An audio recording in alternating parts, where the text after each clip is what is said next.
Yan guys, hinihigpitan na natin yung nuts ng between long rod, short rod, tie rod ng 51. Ha? Yan, nakuha na natin yung level. So madali na yan. Dire-diretso na natin yan hanggang sa matapos yung yung pagdudugtong niya. Pag nag-abot yung rod sa gitna ng nuts, ibig sabihin, na siya, batak na siya guys, ha? So yan, dire-diretso lang yung natin na yan. Yung paghihigpit ng nuts para hanggang doon sa maabot niya yung yung straighten ng tie rod. Yan, dire-diretso lang ang paghihigpit natin.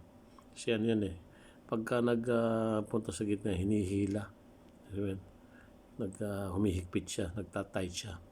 Naalis yung lundo, yun. Nabibinat siya guys. Kaya ganyan lang yung ginagawa natin, dire-diretso lang hanggang sa hanggang sa maabot niya yung yung tamang level, yung tamang higpit ng pagka kasi yan hindi na mapipihit eh pag nagtumbukan na yung dalawang rods. Guys, dire-diretso lang yan natin yung ating paghigpit ng nuts sa gitna. Nakuha na natin yung level, kaya nilagay natin ng oil para hindi siya masyadong mahigpit, madulas yung niya, madulas yung pag-ikot niya guys, magaan yung pag-ikot niya. Yan, tuloy-tuloy lang ang ating paghigpit. Yan, meron naman kung mapapansin nyo guys, meron naman siyang kumokontra, yan yung para hindi siya umiikot.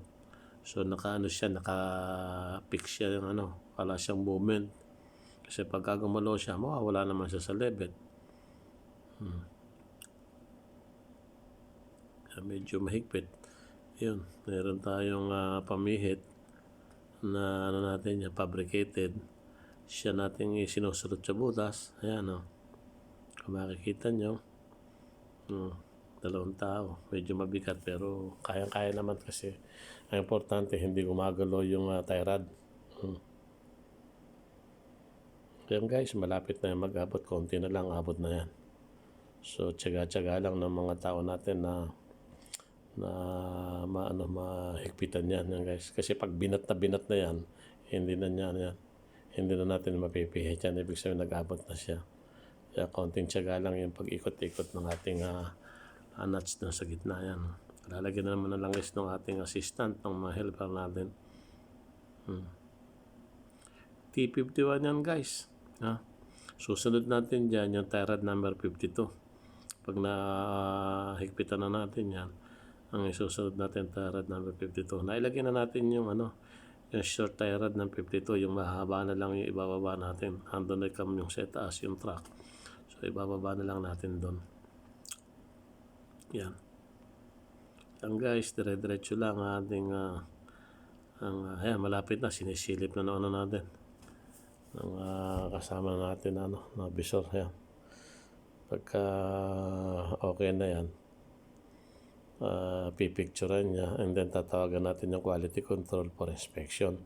So pagka na-inspection na ng quality control, natin yan, tatambakan na natin guys. Yan, okay na.